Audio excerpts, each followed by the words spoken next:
he decides I deserve to be bringing up the ball at least half the time. Skip, I thought, look, what Rondo did so well for the Lakers in the playoffs is that when LeBron went to the bench, he could still run their offense. That's what they need. Skip, we don't need two guys being able to run the offense when LeBron is on the court. When LeBron goes to the bench, we don't need to miss a beat. And I think he can handle that because you see Trez rim running. You see Kuz is looking good. THT, ooh, Skip, he offensive guy now. Hey, he ain't gonna pass over a shot. He might be the new Kuz. He might be Kuz 2.0 because he ain't passing up no shots. I ain't seen a shot yet he didn't like. He was playing against guys named Jonathan Motley.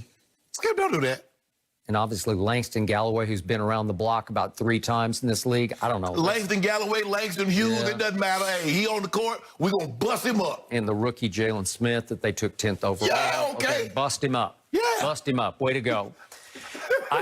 This is just me. And again, I like him. I can't say that I love him the way LeBron loves him. LeBron has already endorsed him as flat out special. Skip. Are you seeing flat out special? I don't see flat out special. Yeah, the dude is 20.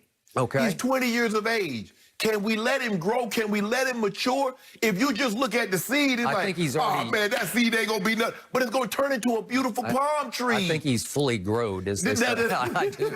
And he's got a weird looking body, but it really works because he's 6'4" with a 7'1" wingspan. Which is unheard of. And he's all top heavy. Yeah. Where he's 234 pounds, and so it's all upper body weight because his legs are pretty slim. It's sort of a Harden-esque sort of body to me. But you see how, Skip, you see how he finishes around the rim? He does. He can finish through contact. And he's got really good. slither to him. Yeah. He can slither up through contact and get to the rim. Well, because he packs a wallop, man, with his upper body. Remember, in college, he shot 30.9% from 3, and then in the G League last year for the South Bay Lakers, he shot 30.9% from 3. And what did he do right on schedule last night? THT. Oh, he was 0 for 2 from 3. Interesting. But he's 7-11 from the floor. Okay, 7-11. Always open, right? Yep. Okay. I mean, 18-5. Skip, can I interest you an 18-5 and 2 from a bench player? Yeah. And we got Trez. Trez gave us 11 and 4. Yep. 11 and 6. Who else? Wesley Matthews gave us some good production. I liked it. Quinn Cook came off the bench, letting threes go. We good. I like your depth. Your depth could be even a little better than it was last year. I believe it would. The only thing that concerns me, Skip, is that we don't really have a big outside of Gasol. You do not. And that's the thing. And Gasol's going to have to play major minutes, Skip. He's going to have to be in the 30s because AD doesn't want to play the 5 unless absolutely necessary. Yep. So it's going to be imperative that Gasol stays on the court, stays out of foul trouble. Yep. Therefore, AD doesn't have to slide to the 5. Now, we can go Keith Morris and maybe Trez, but we really need Gasol to stay out of. But don't think we're not browsing looking for another big. No? Yeah. No, you are? I think you do need it. There's no Dwight, no JaVale. Ugh. I mean, they might be a problem. I mean, they might get bought out. So, what did I see from Schroeder in his first action alongside LeBron? I will give you this. A very positive sign was I thought he completely deferred to LeBron the whole night. That they were together, he just was like nowhere to be found. He didn't insist ever on dribbling the ball up the court. LeBron brought it up every time. Yes. And Schroeder just got out of the way. It's like he was a little afraid of that situation. So he did not try to impose his will on the team as a starter, as in starting point guard. He was a starter, but he just played 2 guard. I don't even know what he played. He just played off the ball. He just happened to be in the starting lineup. He just happened to be. So, like you said, I don't know what position. Because normally, Skip, you don't have a 6'1", 2 guard. There have been very few 6'1", 2 guards that did not play in the 60s. All the other 2 guards been 6'3", 6'4", 6'5". So it's very abnormal to have a 6'1", 2 guard. But he's not going to be the point, considering LeBron James just had his best year assist-wise playing at that position. So why would LeBron move? Why would he even think LeBron would move, Skip? I don't know, because he's Dennis Schroeder, and he was in the running for when he runner-up for 6th man of the year. So you've got the runner-up and you got the winner, and the winner's going to want to play a lot of minutes. And he go, look here. Montrez caused big problems in the Clipper locker room. Nah, he caused no big problem. The problems that were caused because guys was, you know what the guys would do? They were snowbirding, Skip. They was resting on the job, didn't want to practice, didn't want to play, and didn't want to do the things necessary that it takes you to win. You keep talking about they needed the Lakers needed rest. The Clippers needed repetitions. Well, Trey's like, how the hell can we get repetitions when every other practice you guys are out? Every third game, you guys are out. So how are we supposed to get what Skip and keep talking about on Undisputed? Interesting. So what happens when Marc Gasol's the starter, but he moves about as quickly as one of those statues outside Staples, right? And Trez is watching from the bench saying, wait a second, I'm the sixth man of the year. I got paid. I deserve to be in the starting lineup. No, that's not how Trez is thinking. Trez understands he's that burst for us off the bench. He's going to give us 15, 16 a night, 7, 8 rebounds, second chance points. Skip, you see how he's watching those boards? Getting them. Jack in the box. No, they were good. All of them were good, which leads me to LeBron. He did come back in, have a nice little stretch in the second quarter, and then I thought, well, surely he'll play some minutes into the third quarter. But his night ended with this shot, if we could please see it at the end of the half. An attempted buzzer beater. I know you were going to do this. Just an attempted buzzer beater. This is another sort of logo-esque. I knew you were going to do it. He says, I got this. I got this. I don't got this. I'm pretty sure it airballed. It might have ticked the right side. It nicked the rim, but it went no airball. Did it nick it? I don't know. I thought it changed directions when I saw it in real time. Maybe a touch.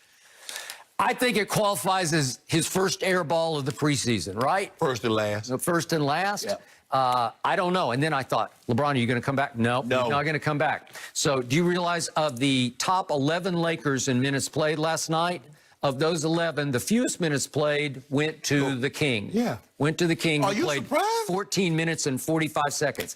I am going to remind you, Mr. LaShannon Sharp, that we are only 5 days away from the first game that counts against the team in the basement that you despise, the Clippers. No, they didn't. Would have beaten you last year if they had gotten to you. No, they wouldn't. Yes. And they're not going to beat us this year. So aren't you a little concerned that LeBron is so out of condition with the first real game 5 days away? And then you're going to turn that right around into a big Christmas Day game? Open up against the leader, the front runner, and the MVP odds right now, Luka? Look, Skip, we understand. And LeBron, the thing is, Skip, he doesn't want to blow himself out. I mean, obviously, he would have loved to have a 4-month training period where he gradually builds up, but that wasn't the case. So I think some of that is going to have to, like, slightly building himself up to that peak condition that we normally would see. But I'm not concerned about LeBron, nor should you be. You like what you saw last night. That's the package. Well, that I liked a bit of it. But then after the game, Vogel said, we anticipated a little bit of a rusty first stretch, meaning for LeBron. Yeah. And I thought that played out, said Frankie V. LeBron won't like him saying that publicly, but then he said, once he got his legs underneath him, I think he settled in and looked great. It's going to be a matter of his legs back under him again. Yes. I mean, how many times? We're about to be the first time that somebody get crowned 2 champs in 1 year. Really? We're about to be the 2020 champs again. Really? We just got crowned, Skip. We just got crowned. Oh, it'll be 2021. So come. No, but you know, but fast. I mean, think about it, Skip. 71 days is that from the time we drinking champagne and smoking cigars, goggling champagne all in our face. You sure that's not still going on? 71 days. Huh?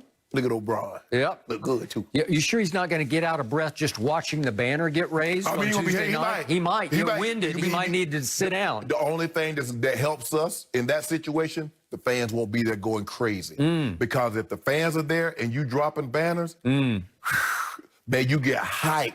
You get hype beyond hype. But we're going to mellow this thing out because we got something for old Kawhi and old Paul George.